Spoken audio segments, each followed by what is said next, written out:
Welcome to the Jesus Conversation podcast, where we discuss what it means to be living with Jesus in us and we in him. Our lives are never lived alone. We are always living with Jesus as us. Join us for another conversation and see how Jesus lives in you. All right, people, welcome. Welcome to another conversation about Jesus. As you heard, living in us and we in him. And I appreciate my good brothers here, David Fulton. Morning, David. Morning. And Arnold Quigley.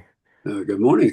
For the moment, for this next couple of weeks, is Southern Cal, but soon to become a Floridian. End of the month, packing up everything and going to Florida. One coast to the other. Wow. I hear they have internet and telephone there, so I will probably. Are you sure? I thought that was a pretty primitive country down there. Yeah. It's just not taxed like California. Oh, there you go. Liberated. Yeah. So, Well, we'll be keeping press to that and excited for you. And today, we just before we started to record, folks, we're talking a little bit about a very tragic circumstance that's happened in David's country. And if you've been watching the news, everyone, there's been some very, very catastrophic fires taking over many parts of the West. I know in Oregon here, there's several. In fact, there's one kind of bearing down on the Mount Hood corridor right now that's got everybody freaked out, cresting over the mountain. So it's pretty tragic times. And Dave, you've just witnessed a horrific experience coming through Spokane. Folks, probably unprecedented, historic, isn't it? Nothing like that's happened in Spokane before. Yeah, it's called the Old Trail Fire. Is, I believe the biggest of the three that surround Spokane right now. The last I heard, about 700 structures have been destroyed, homes and outbuildings, a few stores, I think. Estimates are it may reach 1,100. Wow. It is the worst disaster fire structure-wise in Washington history.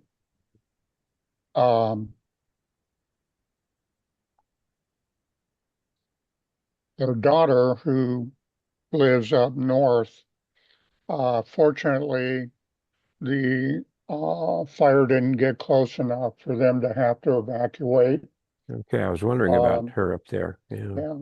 My mother-in-law, was within 2 blocks of evacuate now.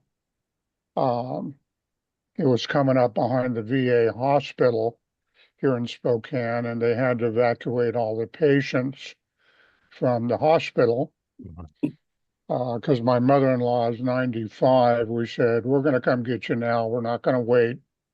Yeah. And fortunately, she was able to go back home the next morning. The one blessing that has come out of this for my wife and I. Imagine, folks, he's saying a blessing. Going back a couple months, our 2 oldest siblings had a major falling out. And it was ugly. And reconciliation at this point still hasn't occurred. When our youngest came up for graduation in June, she got to talking to me about the 2 older siblings, asking me if there was anything I could do to reconcile it. And I told her what I had attempted to do and how that went. Later on, when she was talking to her mother, my wife shared with me that our youngest had said, only Dad can resolve this situation.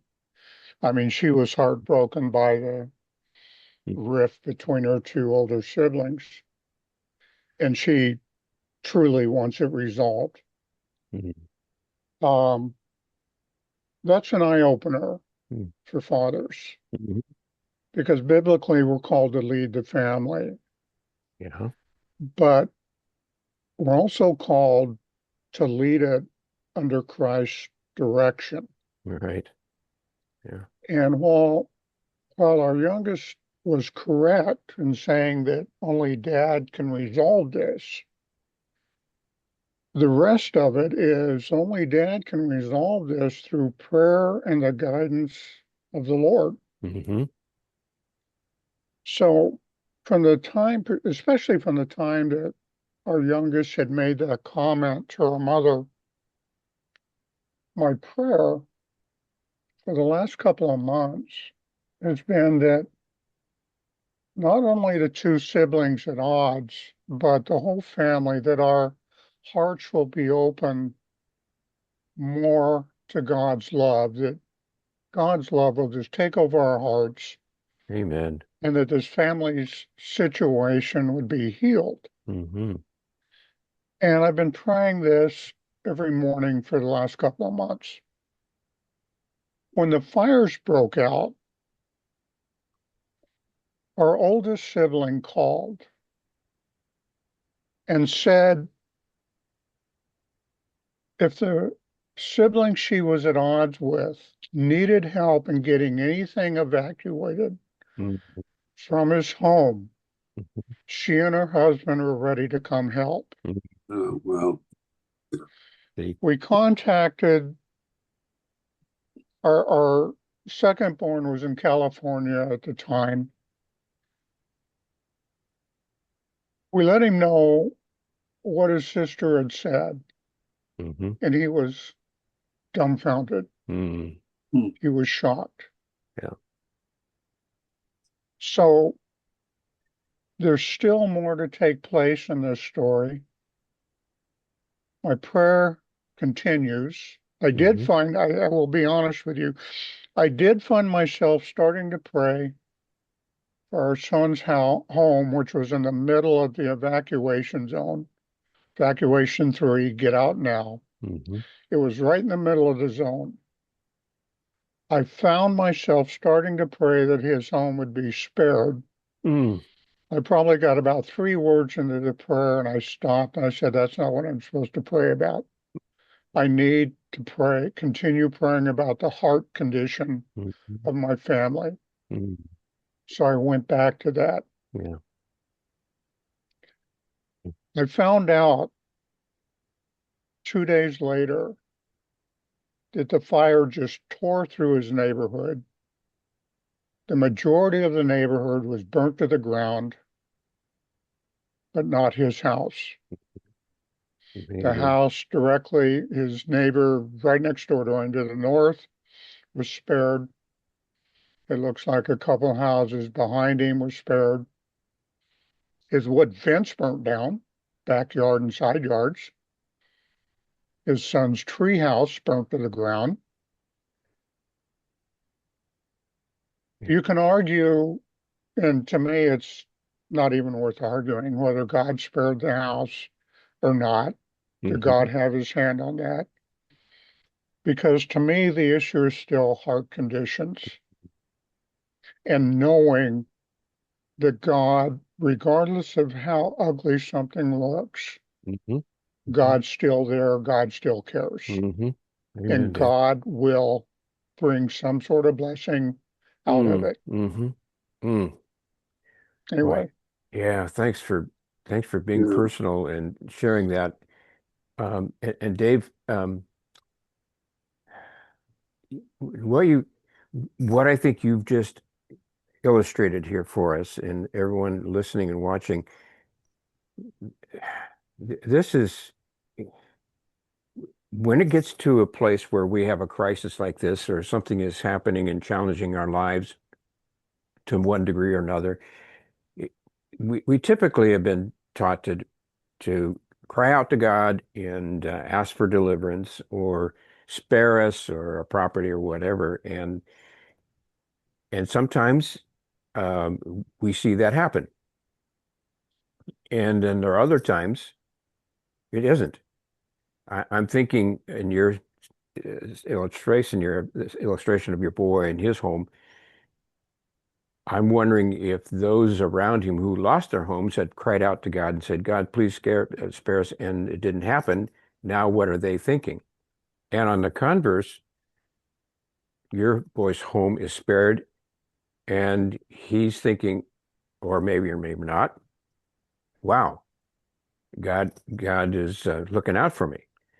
So, like you said, we can make those all those kinds of conclusions, but are we really even knowing what we're talking about, or how do we even come to that conclusion? How do we know what is the depths of God's plan, and how do we really pray and acknowledge, or what is the way we approach these things?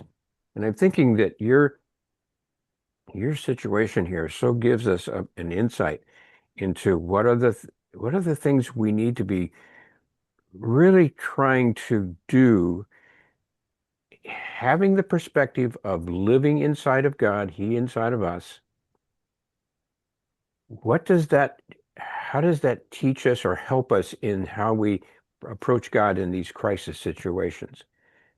And in your case, what I love it in how you express God stopped you and reminded you this isn't exactly the way your prayer should lead.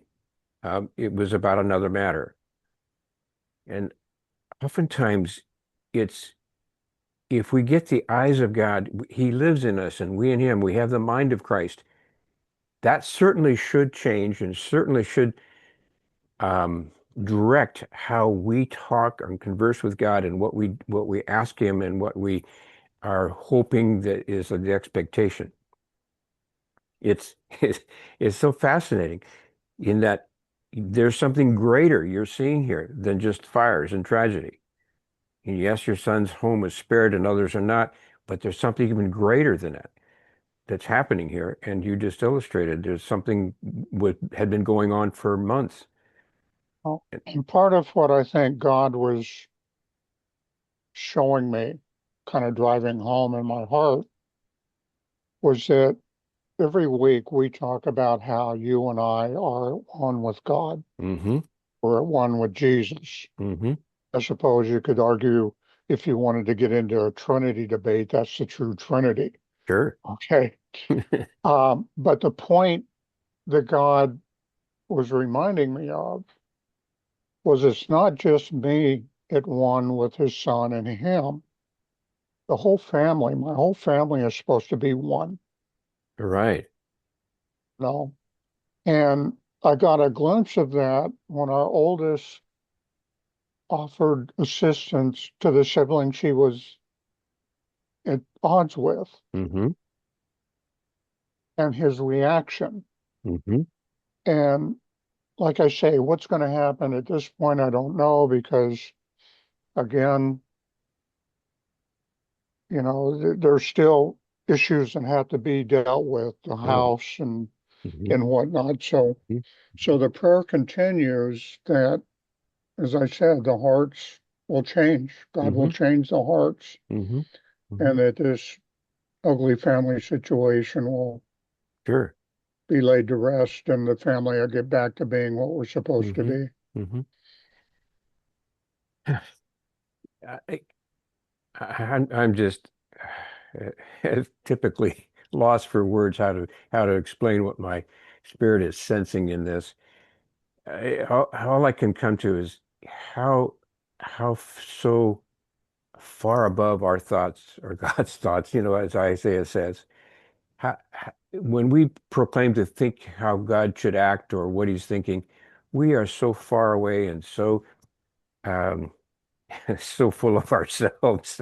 We we we don't have a clue how this amazing God is so entwined in our lives and we in Him, and we still approach Him from the standpoint of He's somewhere, the Santa Claus or the policeman in the sky.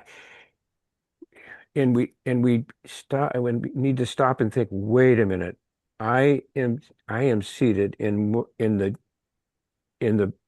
God of the universe. I'm in his heart. He's in me.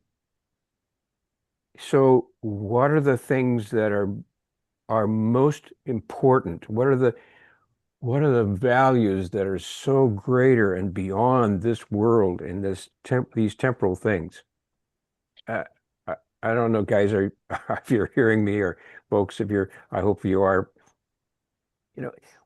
Dave, what I sense and what you're saying is God opened your eyes to something even far beyond losing homes. The hearts of people is what really matters to God, right? Because it's our hearts that are going to change things. Exactly. Okay. Um, I live in a state right now that has protests going on and people screaming out, Washington has no room for hate. Right. The problem is some of the most vile things come out of the people who are saying that. It's such a It comes back contradiction. Mm-hmm. it comes back to a heart change. Mm-hmm. Mm. That what we perceive as love Mm-hmm. just falls so short of the love of God. Mm-hmm.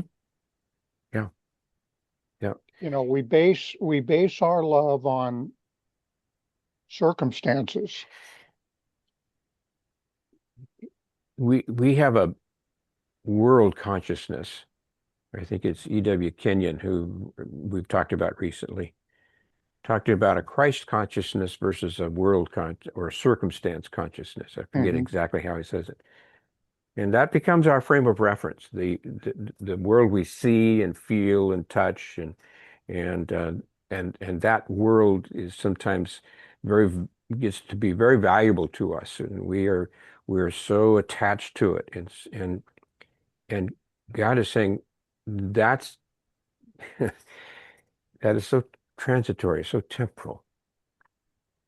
I want you to have a Christ consciousness. My mind is in you, my heart is in you. That is a whole different or beyond reality, beyond that, what we see and feel and touch. And the things that are in that consciousness are what you just mentioned, love, and is the primary one, and peace and joy. And those are the things that are really paramount in God's heart and mind. Our ultimate joy and peace in Him. When we, I hesitate to say this, but oftentimes, and please, I hope people will understand me. Oftentimes, God uses these kinds of situations, and I don't want to get off on, well, did He cause it or whatever? No, uh, it happens, and we have to understand it's not outside of God. These kinds of tragedies are not outside of Him, or He doesn't have any control of those. Absolutely wrong. He does. So He's using and permitting, if you will, right?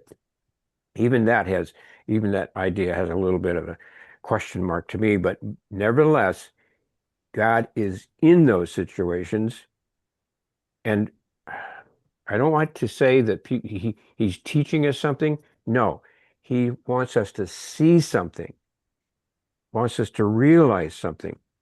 And I'm learning, even in my last situation here with personal pain and had procedures I had to go through, what a powerful uh, lesson it was for me to recognize, God, you were in this, and I need to look for you there.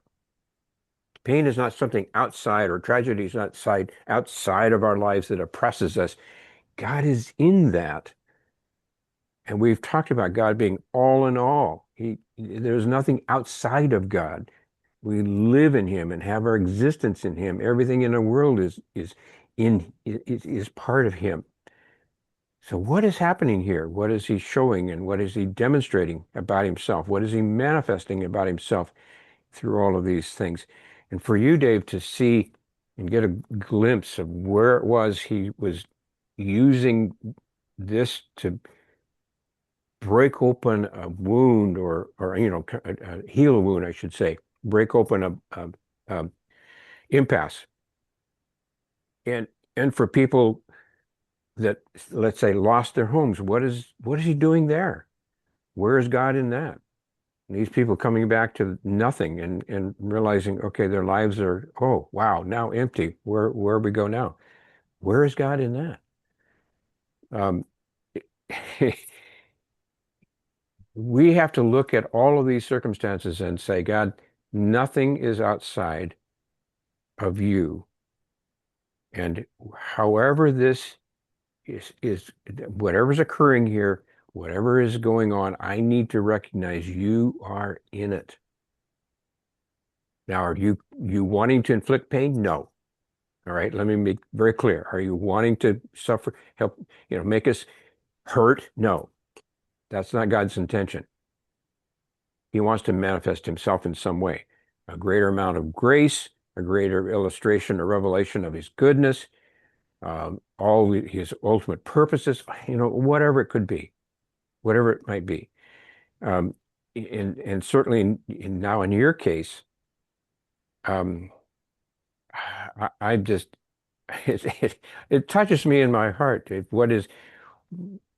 What I hear you saying, and I am sensing God doing in the midst of this situation that's been grieving your heart for months. Oh yeah. And then, you hate to see siblings at each other's throats. oh man, yeah. Let me be personal. I think I've shared before. I've got a child that has refused to speak to us for going on 5 years now. And deep in my heart, there's a pain there. God, what is this?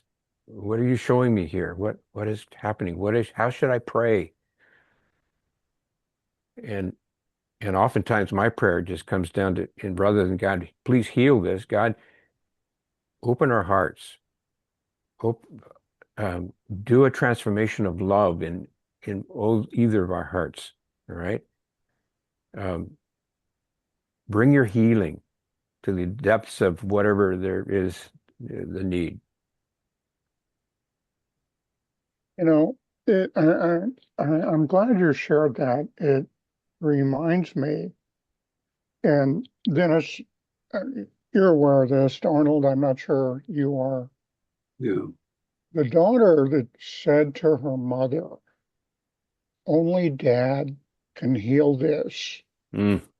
That's what we went almost 20 years without speaking to each other as a result of the divorce between her mother and I. Okay. And it took almost 20 years. But I'm just now realizing what an absolute blessing that comment was. Yeah. Oh man.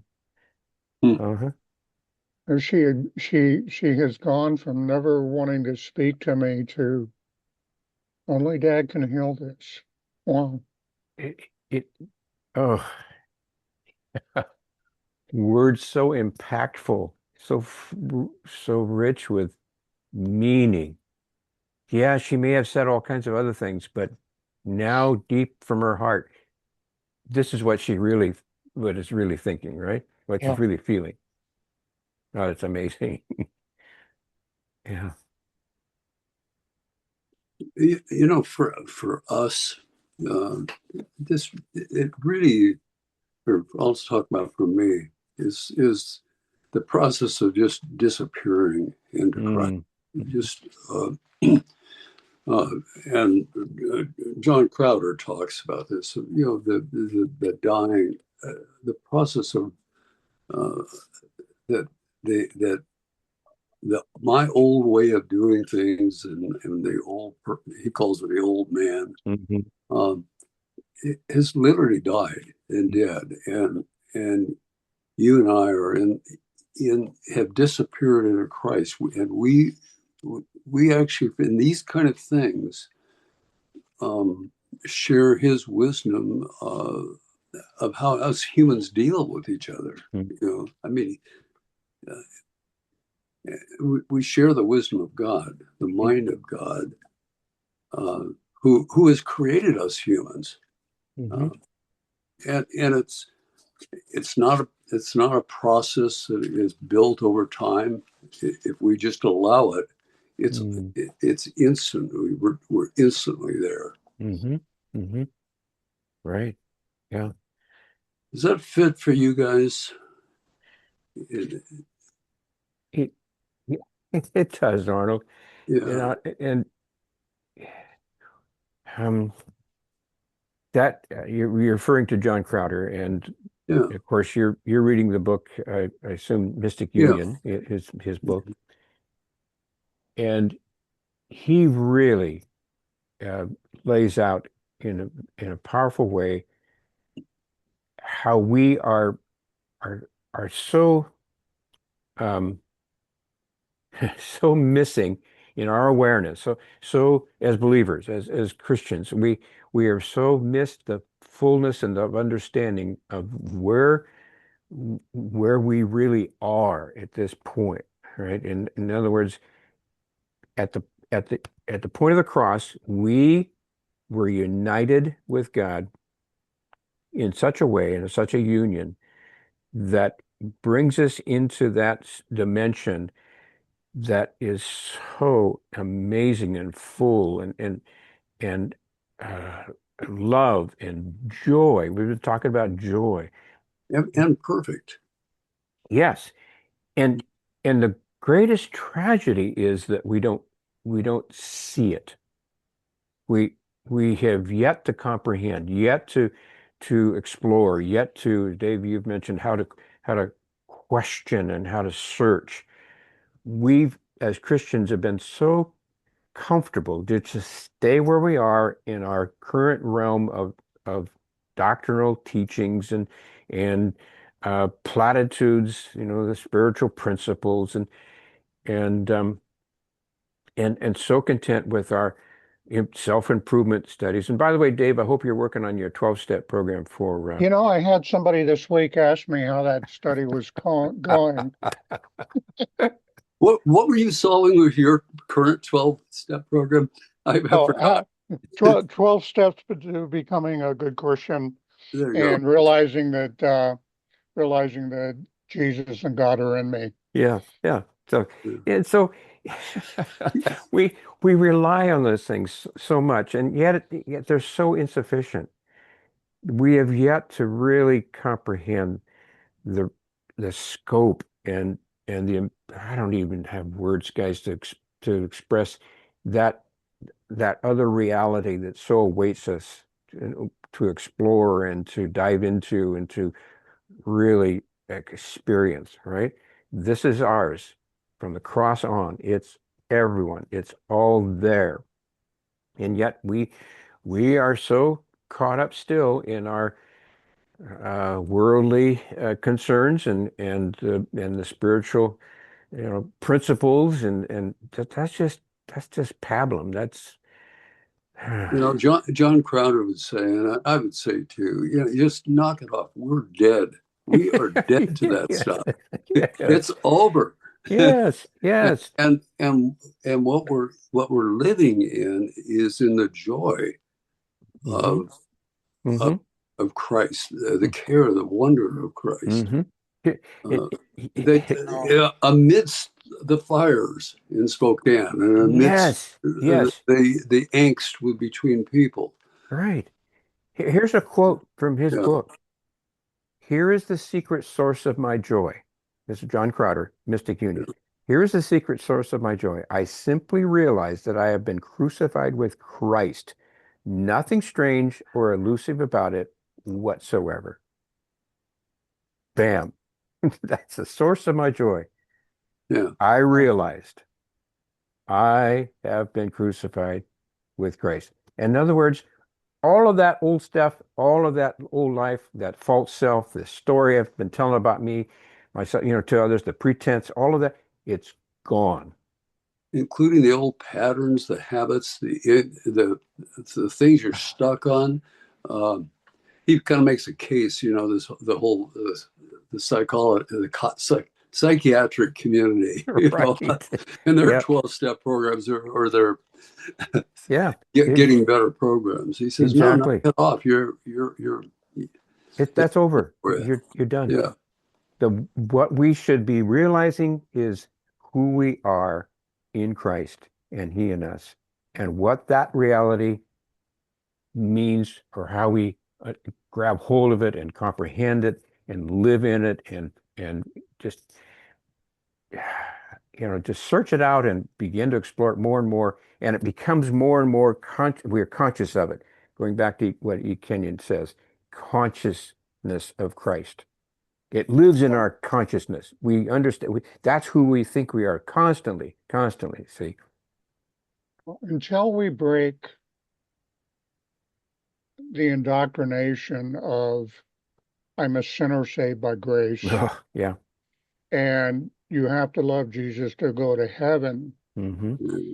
Until we can break that indoctrination, Mm-hmm. we're going to continue to condemn ourselves and other people. Mm-hmm. Mm-hmm. I can't, as I've shared with you, I'm kind of trying to tear apart Ephesians. Yes. And Ephesians 2:4. Mm-hmm. The God who is rich in mercy because of his great love with which he loves us, Yeah. Yeah. even when we were dead in trespasses, made us alive together in Christ. Now, that's how the New King James. Mm-hmm. And I've got a bit of an issue with that interpretation. Minor to some people, but in the Concordant New Testament, Mm-hmm. God being rich in mercy because of his vast love, which he loves us, Mm-hmm. vivifies Mm-hmm. us together in Christ. Now, if you want a definition of vivify, Mm-hmm. vivify, to give life, energy, or new excitement to something. Mm-hmm. Okay, it goes on to say the Latin word vivus, meaning alive, meaning alive. When you vivify an object, a story, a place, you make brighter, more active, and full of vitality. It when I read alive, it doesn't carry Mm-hmm. that definition. Okay. Yeah. Yeah. Here, it's an excitement. It's something so new, Yeah. so bright. Yeah. Exactly. Just the word alive doesn't cut it, does it? Oh, Yeah. But the word vivify has an energy to it, has a greater impact to it. It's a word that is, yeah, boy, it just is more powerful. And that's what's going on. He has vivified. He is vivifying us. We are alive. We have this Aeonian life, the knowledge of the Father living in us and we in him, and what that means in terms of our connection to a God of the universe, a God of power, omnipotence, omniscience, and all of those things that we've come to try to decide how do we describe God and find that we still can't do it. Wow. Will we but let go? when reading Ephesians, that's something we will get when we get to heaven. But what Ephesians is saying is, no, he's doing it now. He's Amen. doing it in this life. Amen. He has given us that Mm-hmm. new, exciting, bright, wonderful life Mm-hmm. in this life. Mm-hmm. Even when the house is burning down. Even when the house is burning. I mean to put in the context that we talk. Yeah, Sure. absolutely. Yes. Um, But go ahead, I Dave. was watching a couple of videos on YouTube this week, and if you could reach through the screen and slap somebody, this pastor absolutely needed to be slapped. Because the girl talking to him, a non-believer, says, how can I love a God who you say is going to condemn me to hell? Mm-hmm. Yeah. Oh, well, and he's trying to explain how she said, well, what about my friend? Mm-hmm. My friend doesn't believe. So he goes, well, what about you? What if you believe? So if I believe and I'm going to heaven and I know my friend's in hell, how the heck am I supposed to love that God? Exactly. And the pastor could never answer her question. He No. kept going back to how she needed to be saved. Mm-hmm. Yeah. Yeah. Okay. So until we can break that bondage, that idolatry of believing in a God who hates people, who doesn't believe in his son, Yeah. Yeah. Yeah. how are we going to share the life they can have now? Exactly, Dave. For God so loved the world that he gave us his Exactly. There was no, he so loves loved, the world. so loved. There wasn't a condition there. It didn't say, well, he loves those that will believe. No, he loves the world. So from my perspective, I also need to love the world. Yeah. Yeah. The love of God. The love of God is in you. The most naughty person. Even the pastor that needed a slapping job. Yeah, and what you find yourself doing in cases like that, you just when I listen to stuff like that or watch that, I'm grieving. Oh, no, don't. That young woman is reaching out and wanting truth, and you are giving them doctrine. And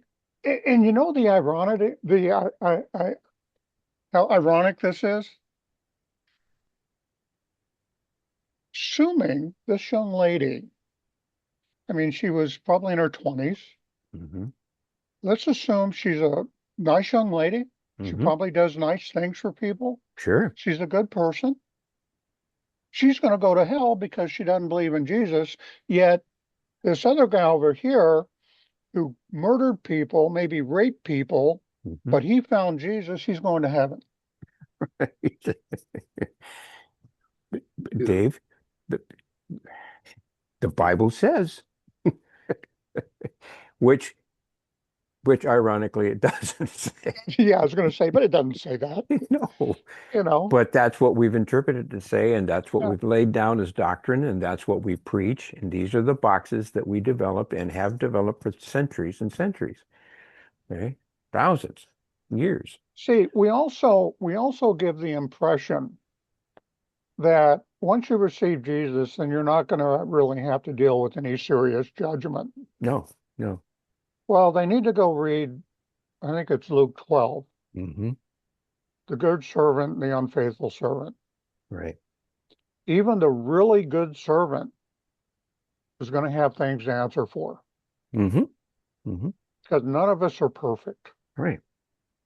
And we're all going to have something to answer for. Now, the severity of that correction when we stand before God will be less, at least the impression I get, not as bad for those who have repented and are truly living the repentant life.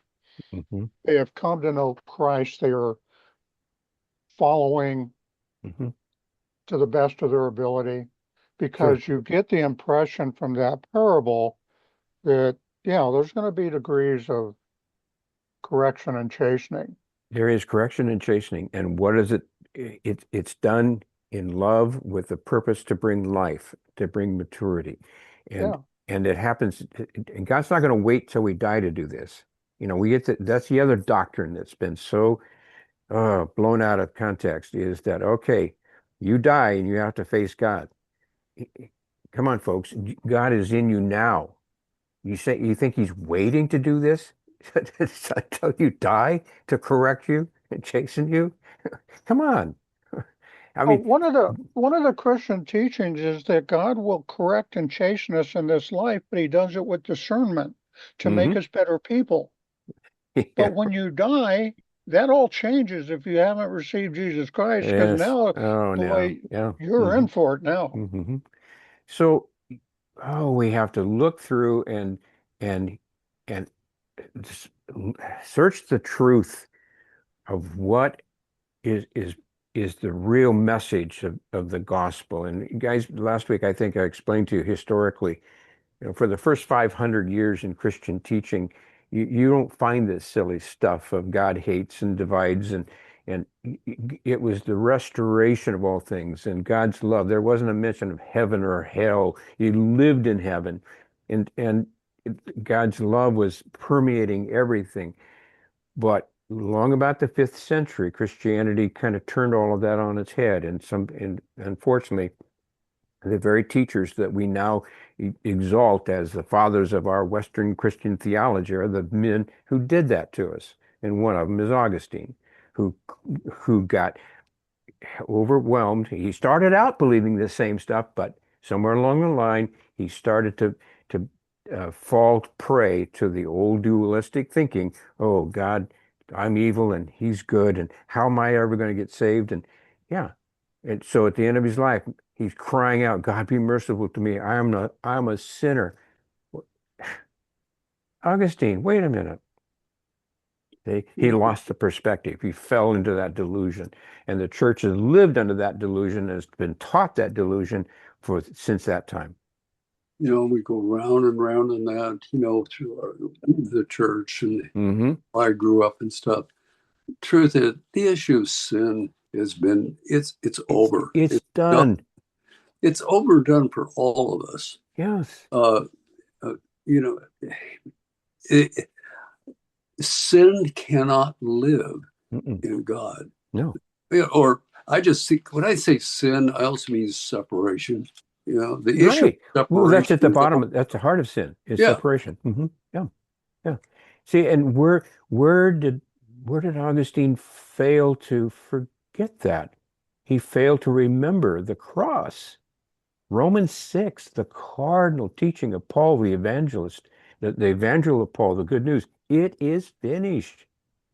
Sin is dead. Now, does that idea is sin still operating in the world? Oh yeah, it's still around, but it has no longer the power, no longer provide the bondage over believers. Believers are free and understand that it is dead. And I think your key word there, Dennis, is bondage. Because even as believing Christians and as we try to really live Christ in me, we're still going to screw up. Oh, sure. But that doesn't mean we have fallen back into the bondage that we once were. No, no. And this is what, and I think this is where I'm a sinner saved by grace is so pronounced, is they don't realize that just because you screwed up, it doesn't make you a sinner. You're not back in that bondage. You are still free. Yeah, okay, I screwed up. I turn my back on it. I walk away from it. I get back on track.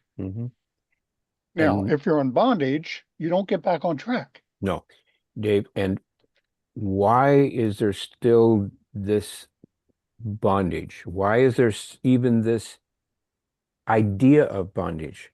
Where is that coming from? See, that is coming from teachers, preachers who are still themselves unclear as to the finished work of Christ on the cross. They themselves have bought into this dualistic God good and evil. Okay, so that's where believers are quick to fall back into it. I think of what's occurring in my head, Dave, going back to the context of the fire. I'm thinking of this, how this bondage is so prevalent. People are thinking now, God, why did you take our home from us? What did we do bad? Are you punishing us? Come on. Well, yeah, you've always got that element that when a disaster like this happens, it's God's punishing us because we're Absolutely. not holy enough. Exactly. And that grieves me because that is not the truth. That is not the evangel. God is a God of love. Sure, there are crises. Sure, you're going to lose. There's going to be tragedy. But that does not minimize the love of God and his ultimate purposes to bring out the good. Romans 8:28. All things work to the good. Now I know people say, well, that's only if you love God. No, I don't want to get off in that. That's a whole nother quagmire people get into. There's no conditions. Okay. So I just pray that people's hearts in the midst of this tragedy won't become hardened and bitter against God. Why did you do this? You know, why, if you're a God of love, why do you allow this to happen? Those are the kinds of things that kind of press in, and it doesn't even mean have to be a fire. It could be a sickness, an accident or whatever. We've got to get beyond that and to believe the truth that God is still a God of love. He loves you unconditionally. Yes, you're facing it. He's in this for you to see some manifestation of himself, of his love, a greater depth of understanding of how you're connected with him. So, whew, Dave, this is what what what you shared today certainly opens up a whole depth of I hope for people to really pursue a greater searching of the wonders and the beauty and the love of God and his purposes, which are, what is the word I heard this week that I've never heard before? Ineffable. You know what that means, guys? Ineffable. Oh. I, in other words, you can't plummet it. You can't search it out. You can't, there's no way to completely search everything out. It's too deep, too beyond. Praise God. You're seeing an answer to your prayers, a beginning anyway. Yeah. God has given you a sense of hope. Here I'm working. Keep watching. Oh wow. You know, that brings up another point that I don't have. I mean, I saw how God's working. Mm-hmm. I haven't seen how it's going to end. Mm-hmm. Perhaps because there's still some things he needs to do, not only in me, Mm-hmm. but in my kids Yeah. before Yeah. this whole thing comes together. Mm. See, we get too impatient, Right. okay? I mean, it would be very easy. I mean, I could say it could be very easy, but I know it couldn't be now. It would be very easy for me to go to the kids and say, hey, you two talk to each other, God's healed, let's, and jump in and try to fix Mm-hmm. it further, Yeah. probably only to really mess it up Yeah. further. Yeah. Yeah. So I have to just stay the course, Mm-hmm. keep them in prayer, and let God do what Let him do it. Let God have his full work, his way. Yeah. remember, Uh, let God do what he does. Do you remember I got the funny story. You remember Chuck Albert? Yes, yes. Okay. When I was part of that men's group over in Portland, and I was all wigged out over my son coming to the men's conference, and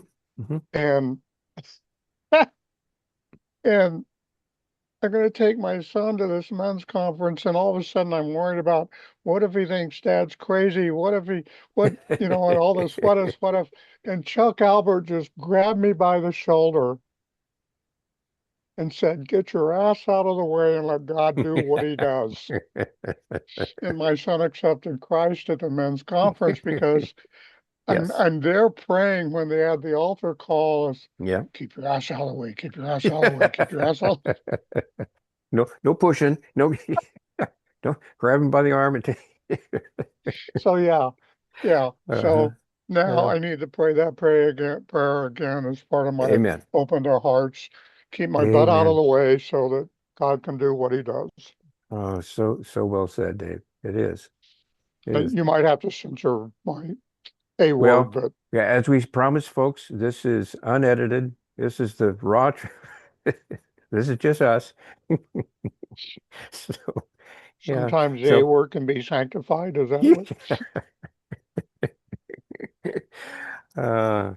hey guys, it's been good, and I trust that what we've shared here today will be an encouragement to others out there that are still, in agony of trying to understand why do these great tragedies and things happen. And I've been a believer, and I've prayed to God, and nothing has changed, and it hasn't happened, and in fact, it's gotten worse, and all of that stuff that's going through your head. I pray today that you just look at Jesus. It's all centered in him. He's the answer. He lives in you, and you and he, and all in the Father. And so begin to see from that perspective, not outside what he's doing to you or not doing to you. He's in you and living in you. And I pray you get his thoughts in his heart, because that's what he's wanting you to see. That's what he wants you to find. So thanks, guys, for sharing your lives. Trust, Dave, that things will continue to unfold in your case up there.